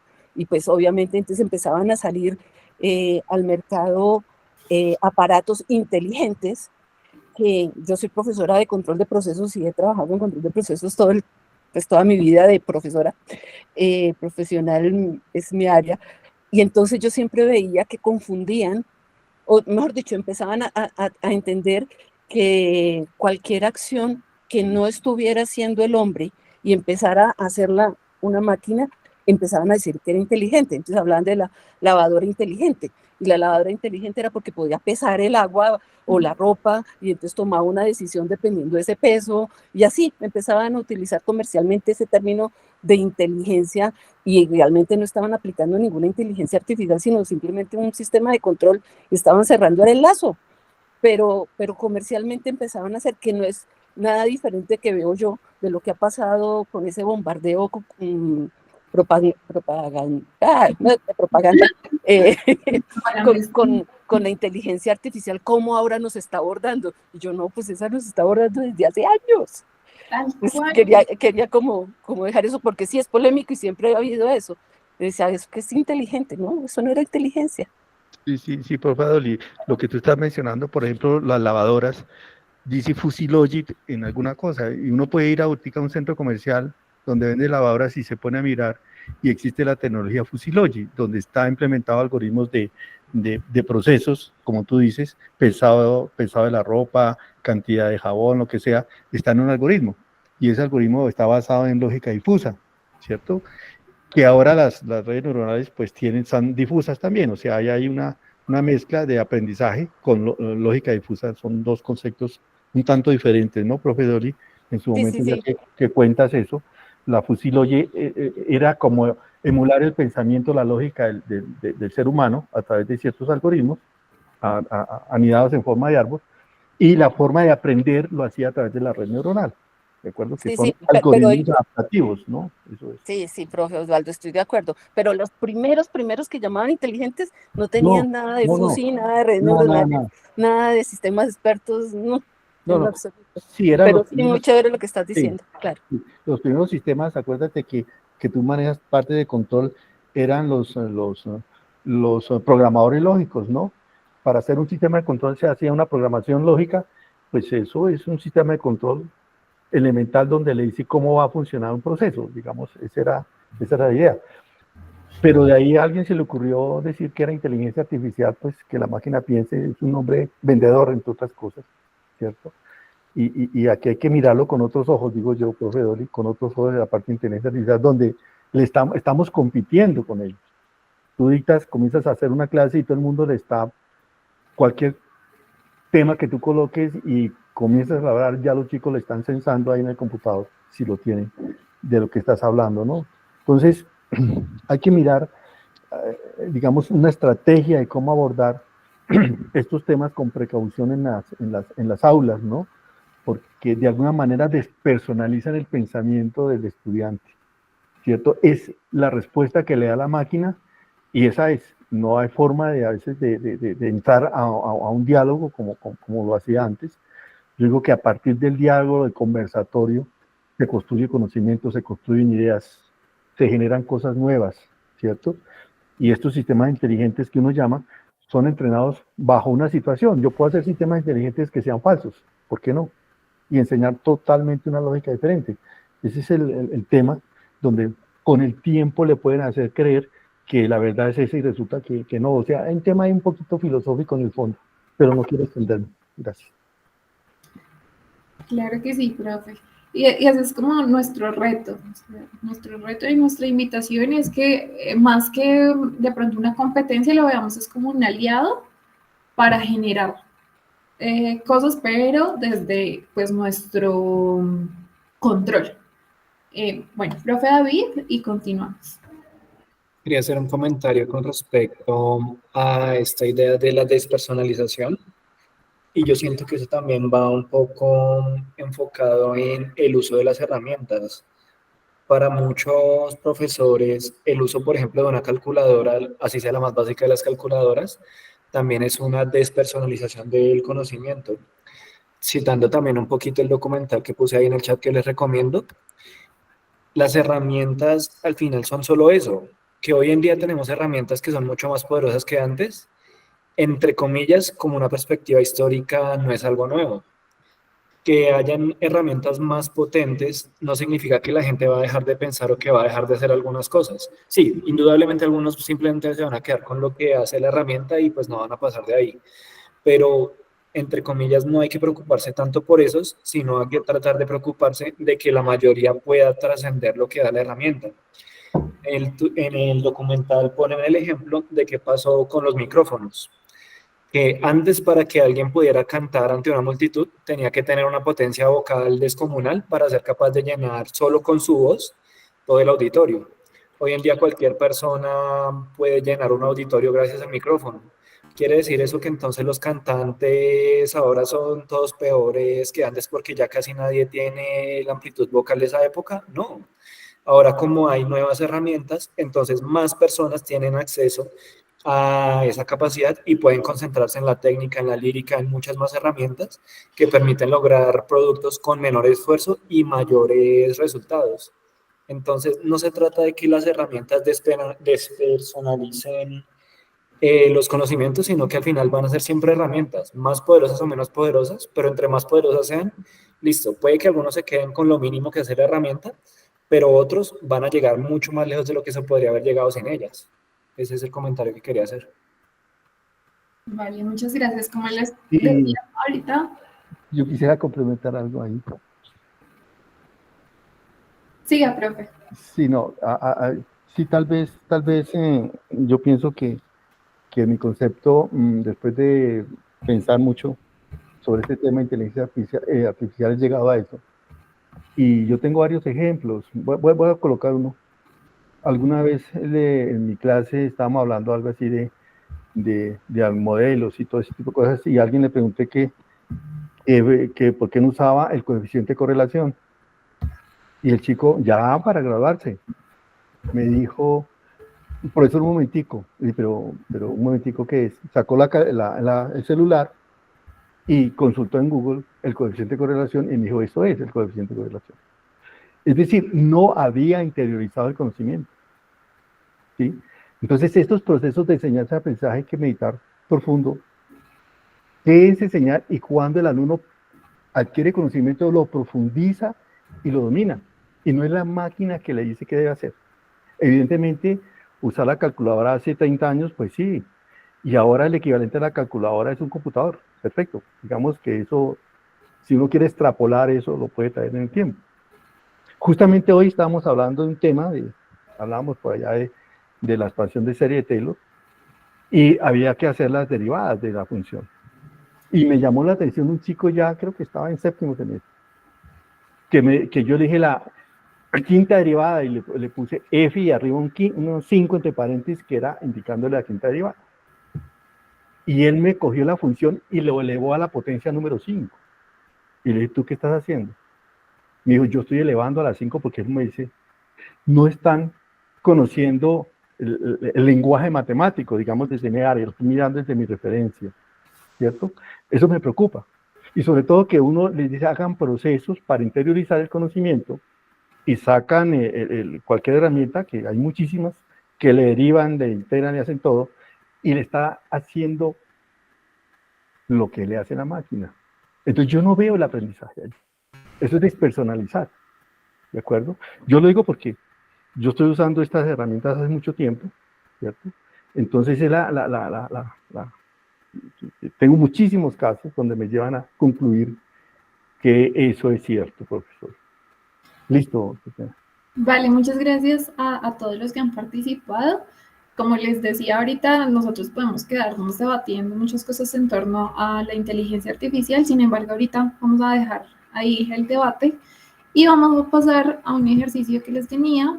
Les voy a compartir, bueno, les acabo de compartir un enlace y precisamente esto lo hace un laboratorio de aprendizaje automático y para enseñarle a niños o pues a otras personas cómo aprende o enseñar a una computadora a jugar un juego. Entonces es como ese detrás de cámaras de lo que les estaba mencionando de inteligencia artificial, que es realizar una tarea a partir de simular una inteligencia pues humana finalmente. Entonces, pues lo que decían algunos algunos personajes y era que la inteligencia artificial se basaba en qué es y qué no es.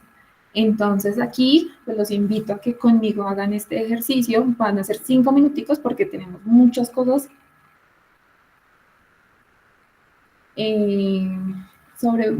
tenemos muchas cosas de qué hablar todavía.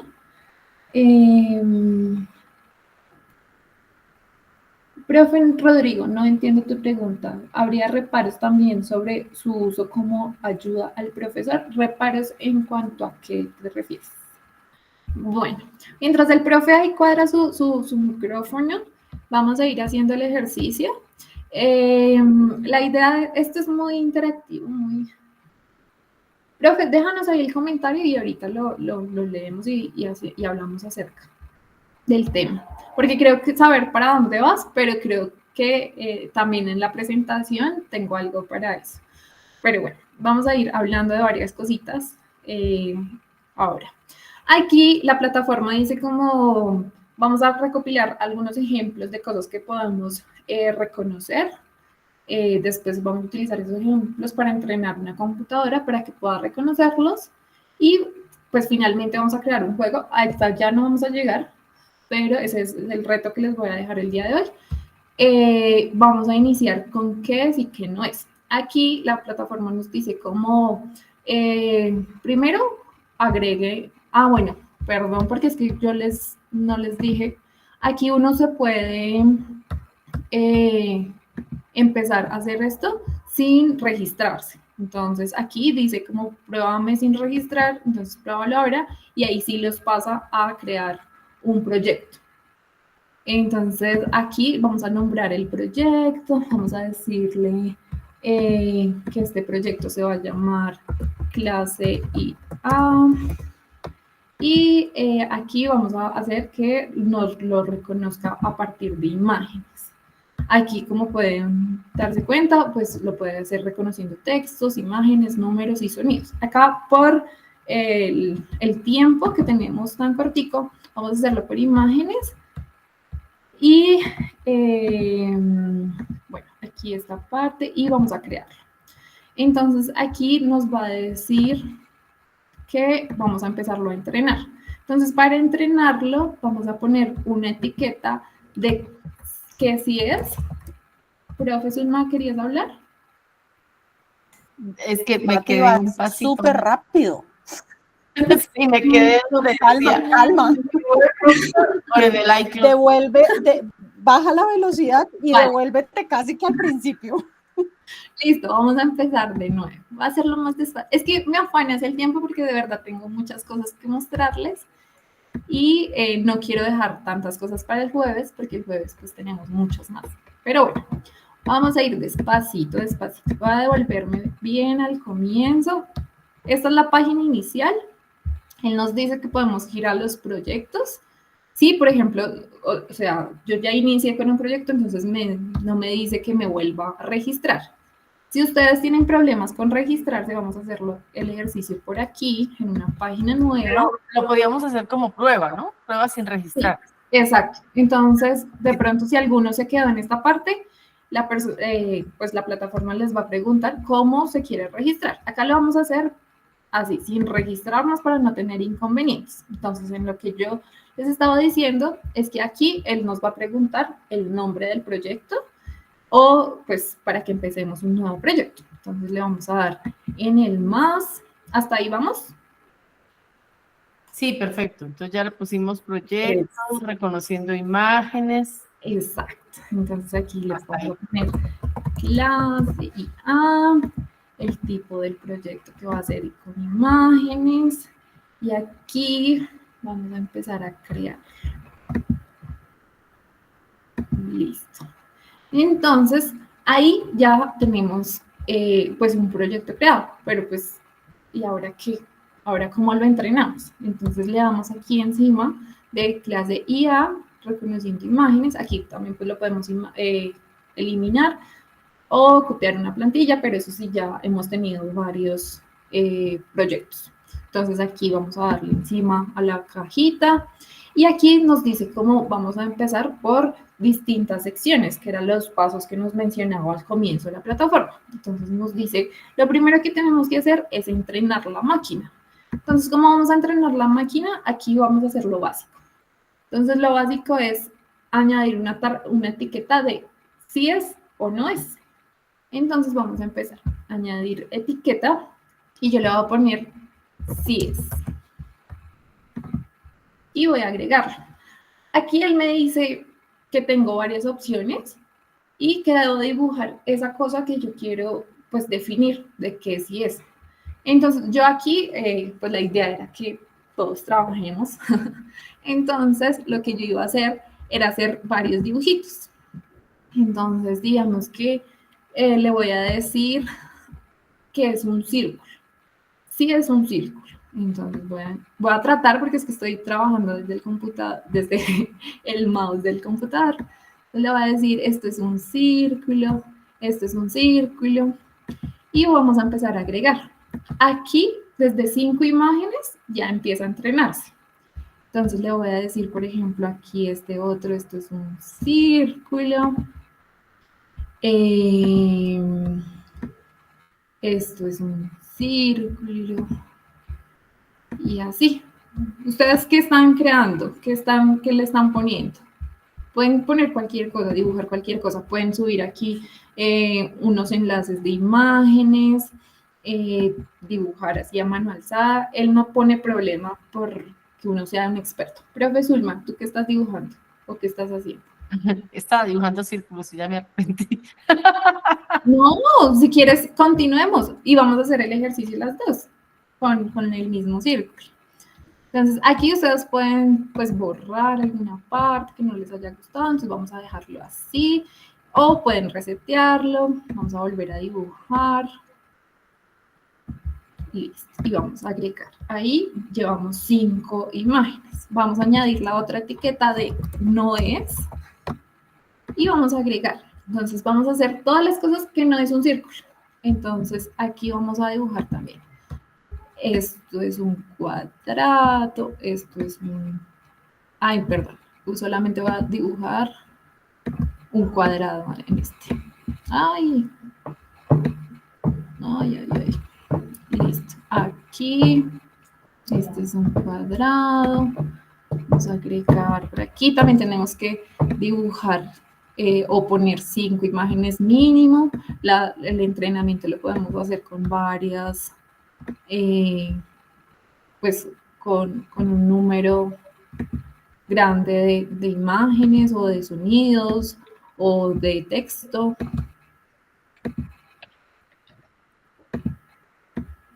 Listo. ¿Quién otro está trabajando conmigo? ¿Qué otro profesor está trabajando en este momento?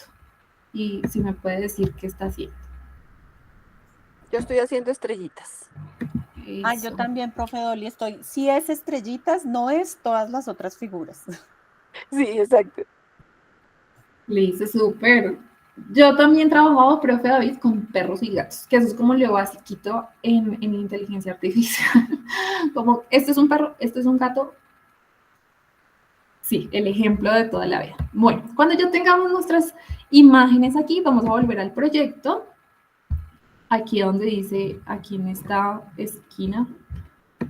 Y vamos a decir, vamos a aprender y a probar. Entonces ahí él ya empieza a decir, bueno, me van a preguntar, vamos a empezar a analizar qué es lo que me están diciendo. Ahí me perdí. O sea, ya hicimos los 5 dibujos. Y luego nos devolvemos. Estábamos aquí, estamos aquí. Aprender a probar. Damos en volver al proyecto para que entremos a las 3 cajitas, a los 3 pasitos. ¿Sí? Aprender a probar, ok. Y aquí vamos a aprender a probar. Entonces allí nos dice, ¿qué has hecho hasta ahora? Pues has agregado 5 ejemplos de sí es, 5 ejemplos de no es. ¿Y ahora qué hay que hacer? Y entonces nos pregunta, ¿estás listos para empezar con el entrenamiento? Entonces haz clic en el botón de abajo, entrena un nuevo modelo, él empieza a pensar, empieza a decir, bueno, esto es un círculo, esto no es un círculo, y nos va a empezar a preguntar. Que lo probemos. que probemos este modelo. Entonces vamos a hacer un círculo y le vamos a probar. Y él nos tiende a decir que sí es 100% confiable. Pero que están escribiendo, no los leo. A mí me dice que es el 61% confiable. Ok, entonces ahí necesitaría más imágenes, más refuerzo de Yo puse qué es. triángulo, porque borré el círculo y puse triángulo. Ah, bueno, entonces vamos a probarlo con algo que no es. Ay, entonces nos identifica como que no es en 100%. Y así podríamos quedarnos toda la noche probando cositas, subiendo imágenes de internet. Esto me muestra que efectivamente soy muy mala dibujante porque me pone que un círculo no es el 72%. Debería ser clarísimo que el triángulo es triángulo y el círculo es círculo, pero dibujo mal.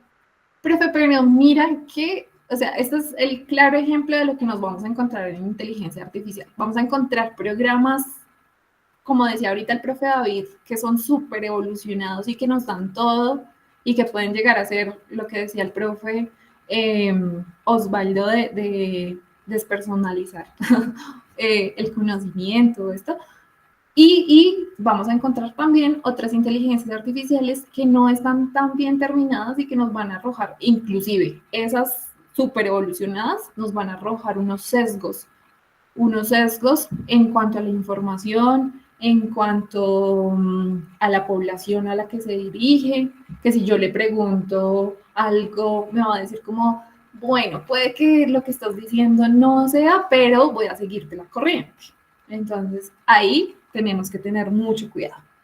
Entonces, profes, esto era un ejercicio ahí como para que pues practicáramos todos qué está detrás de la inteligencia artificial, que prácticamente es esto, sino que multiplicado por miles de parámetros. Por ejemplo, ChatGPT tiene 175.000 millones de parámetros en sus redes. Entonces, para poder crear todas esas respuestas que nos da, pues imagínense cuánto tuvieron que alimentarlo, que a nosotros solamente lo hacemos con 5 dibujitos mal dibujados, mal hechos, ahí con nuestras capacidades artísticas, pero pues este es como el fin de lo que les quería mostrar por este lado. Vamos a continuar. Ah, bueno, profes, ¿quién más hizo el ejercicio?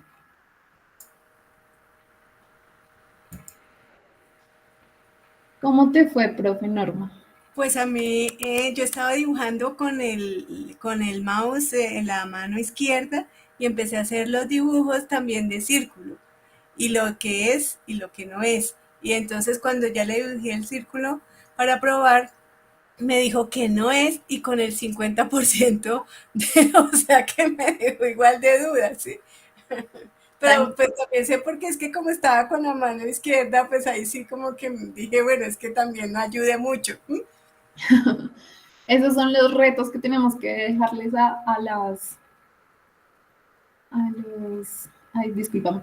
Estos son los retos que tenemos que dejarles como a estas inteligencias artificiales, y es que ellos deben aprender mucho más de lo que nosotros tenemos la capacidad de pronto de hacer, y por eso es que más adelante vamos a hablar de la inteligencia artificial, pero generativa, que es precisamente esa creatividad asistida para todos nuestros procesos. Entonces, más adelante vamos a hablar sobre eso.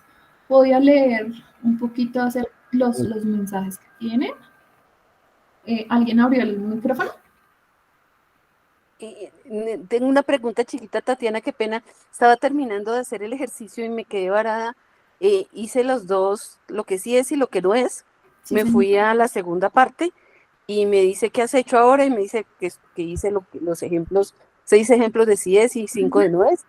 Pero me dices entrenar un nuevo modelo. ¿Ese es el que tengo que hacerle clic? Sí, señora. Ah, ok, gracias. Listo, profe. Bueno, ¿cuáles son los datos de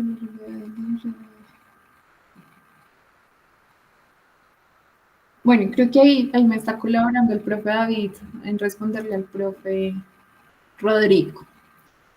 ¿Alguien más levantó la mano? ¿El profe Osvaldo? Sí, sí.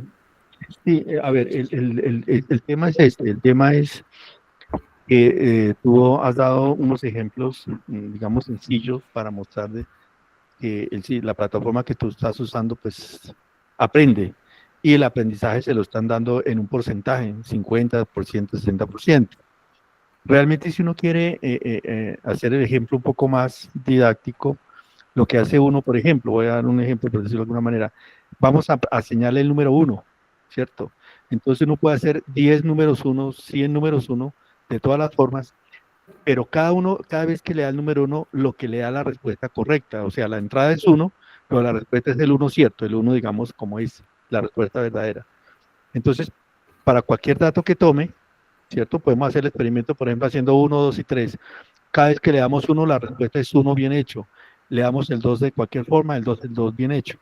Y no solamente son 5 datos, tienen que ser muchísimos datos para que él aprenda. Con 5 no aprende mucho, por eso las respuestas son cortitas. Eso es la primera observación. La segunda es los algoritmos que están detrás de eso. Realmente, por ejemplo, uno clásico es la transformada de Fourier. Entonces, como son figuras geométricas, al tomar o hacer el histograma, también puede hacer por histograma, este tratamiento de imágenes, como esos histogramas son bimodales, entonces es muy fácil mirar los umbrales y clasificar, digamos, de alguna forma círculos, cuadrados y todo. Entonces, por dentro está un algoritmo que es el que me va a clasificar. Existe las mínimos distancias, existen muchísimos algoritmos entre ellos. No sé cuál será el algoritmo que estará debajo de eso, pero hay muchísimos algoritmos que hacen que me aprenda el sistema. Esa es la observación para complementar. Ok, Tatiana, gracias. Vale, profe, muchas gracias. Sí, yo no me quería meter mucho con lo de los algoritmos, porque es que es bien complejo la cosa. Por eso traje a colación el ejercicio práctico, como para llevarnos como es un poquito del detrás. Pero pues muchas gracias al profe por la observación y sí, esto tiene un montón de cosas detrás que no nos ni imaginamos, todos los cálculos, los algoritmos, todos. Y bueno, como para ir de pronto ya finalizando, porque se acabó el tiempo y ya tenía mucha información que darles, pues hubo también una historia de la inteligencia artificial. Acá no me va a entrar mucho, como ustedes pueden observar, en distintas épocas hubo algo en especial. Aquí les dejo el video de el test de Turing por contado desde Alan Turing. Lo revivimos, lo revivimos para que nos cuente. En la década pues, de 1950 a 1970 empezamos a hablar ya como tal de qué es una inteligencia artificial. Sin embargo, lo que hablábamos ahorita, en muchos momentos empezamos a decir que era inteligente y no lo era, ¿sí? Solamente como por darle el plus, y muchos de pronto se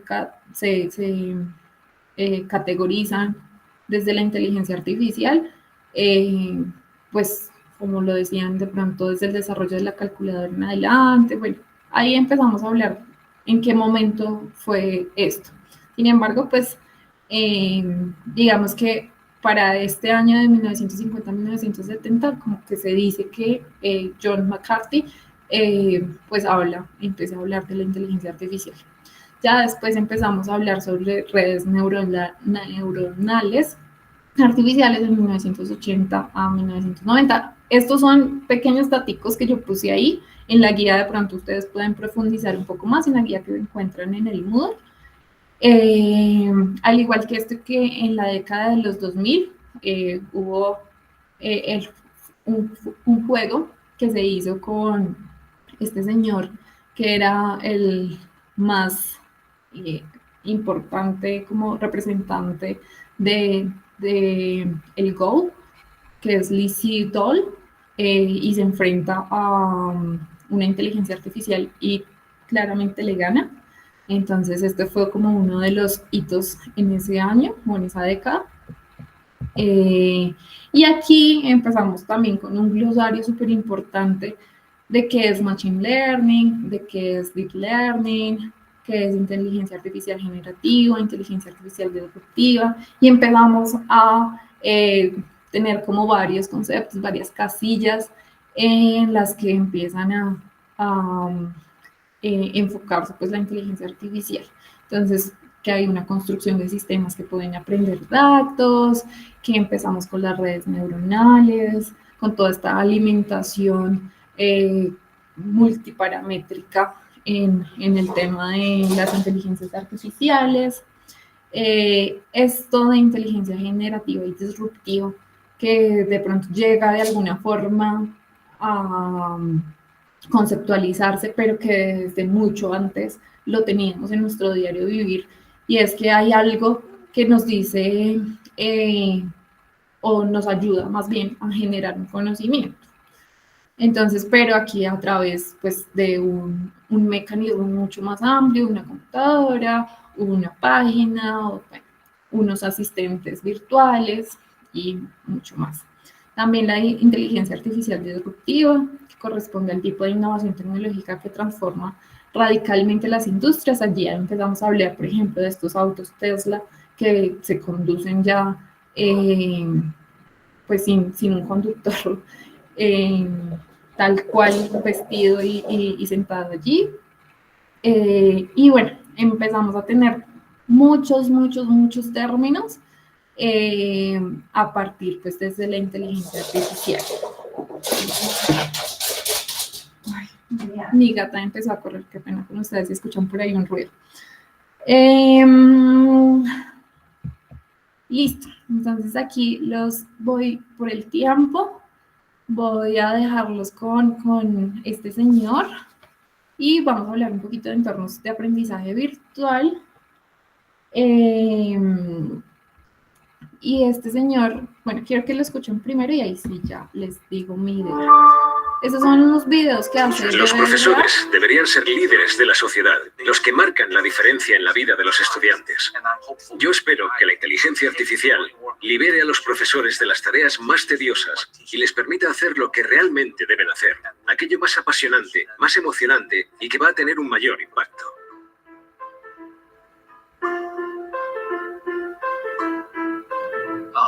Si descomponemos el trabajo del profesor en diferentes tareas, algunas puede hacerlas mejor la inteligencia artificial, en otras puede ayudar al profesor.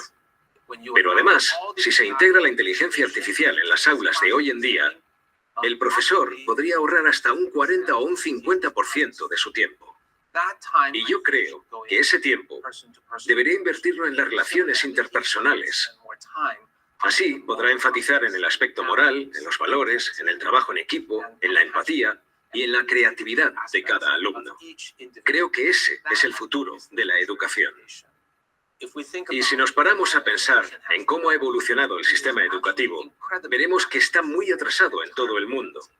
Pensad, por ejemplo, cómo ha cambiado el entretenimiento. Hoy tenemos Netflix, YouTube, vídeo online, interactividad. Pero hace 100 años teníamos cine mudo en blanco y negro. Ha cambiado radicalmente. Pensad en todo lo que hacemos a diario. El entretenimiento, la comunicación, la vida social, el transporte y el trabajo. Todo ha cambiado radicalmente. Pero pensad en cómo son las aulas. Exactamente iguales. Seguimos teniendo un profesor que enseña de la misma manera a entre 20 y 50 niños sentados en sus pupitres. Puede que la pizarra ahora sea blanca, pero el profesor sigue enseñando igual, y eso no puede ser. La tecnología lo ha revolucionado todo. Cómo vivimos, jugamos, aprendemos, trabajamos, nos comunicamos, pero no ha tenido un impacto en la educación. Y tenemos que empezar a plantearnos su futuro. Necesitamos destrezas. La inteligencia artificial eliminará los empleos monótonos. Pero casi todos los países siguen educando a los niños y examinando con nota como si fueran robots. Y los niños o los estudiantes nunca superarán a la inteligencia artificial en memoria, estudio conceptualización, test de respuestas múltiples, ecuaciones matemáticas, fórmulas químicas o recordando historia. Nunca ganarán en eso a la inteligencia artificial. Estamos enseñando mal a los niños. La educación necesita ser reiniciada. La educación para el futuro de los niños debería centrarse en lo que necesitan los humanos. No tienen que enseñar a los niños a ser como la inteligencia artificial, sino que tienen que enseñarles lo que la inteligencia artificial no puede hacer. Deberíamos centrarnos en las 3 Cs. Y las 3 Cs son curiosidad, pensamiento crítico y creatividad. La educación debería centrarse en el trabajo en equipo, la comunicación, la colaboración, y no en hacer deberes y exámenes individualmente y en competir unos contra otros. Ese es el camino equivocado. Ahora, lo importante en una empresa es el trabajo en equipo, la colaboración, la comunicación. Eso es lo que necesitamos enseñar. Deben aprender amor, empatía y cómo ganarse la confianza. Esos son valores añadidos. Por supuesto, tendrán que aprender las destrezas básicas, matemáticas, lengua, etc. Pero eso es solo la base. Sirven como base, no como pilar central. A menos que cambiemos radicalmente la educación y dejemos de entrenar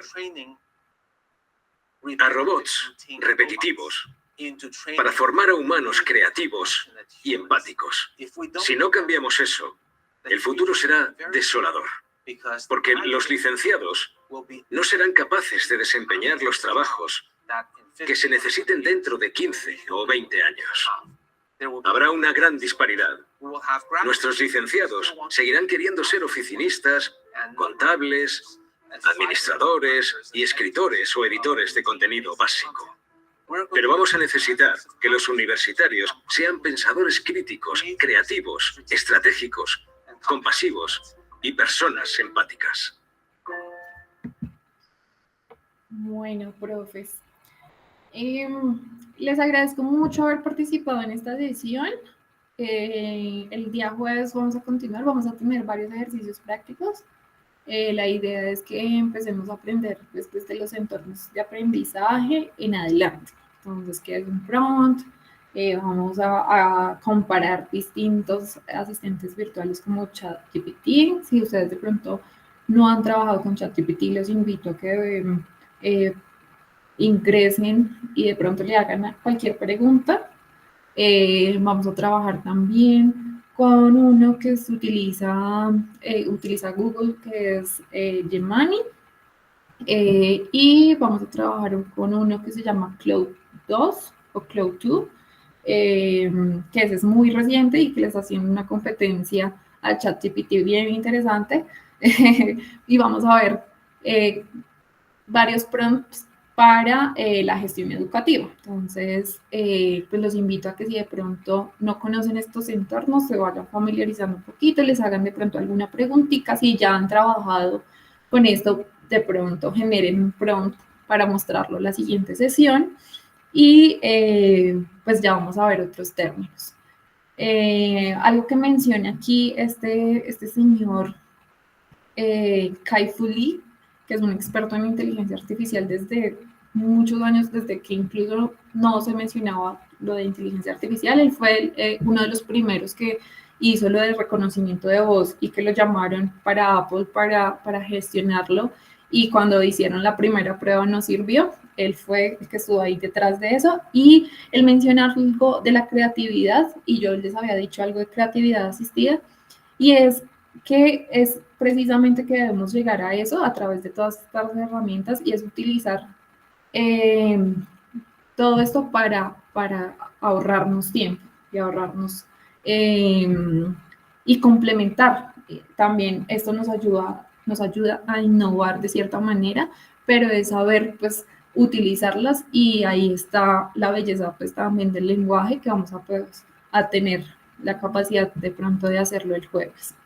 Entonces, pues muchas gracias a ustedes por participar. Si de pronto tienen alguna duda hasta el momento, en estos 2 minuticos que nos quedan, pues me lo pueden decir, y si no, pues nos podemos despedir.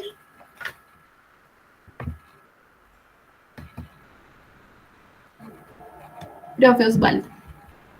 No, Tatiana, es para que yo estoy de acuerdo con ese señor en el 30%. Ok, profe. Señor, no sé qué está hablando, pero bueno. Hay argumentos fuertes para eso. Ok. Pero bueno, es eso, gracias. Bueno, muchas gracias a todos, muchas gracias a los que se conectaron por sus aportes, que tengan una feliz noche. Muchas gracias. Muchas gracias, Tatiana, muy amable. Gracias. Estén muy bien. Nos vemos el jueves vamos a trabajar harto, entonces muy puntuales el jueves. Tatiana. Muchas gracias, hasta luego a todos. Hasta luego. Hasta luego, feliz noche. Gracias, buena noche. Tatiana, perdona, disculpa, el paper que mostraste, ¿lo subiste al Moodle? No lo he visto. Solamente subí la guía, profe, solamente Pero- subí la guía. La presentación todavía no la subo, mañana la subo temprano para que ustedes bueno. la tengan. Bueno, gracias. Buenas noches, muchas Bueno. gracias. Bueno, sí, señor.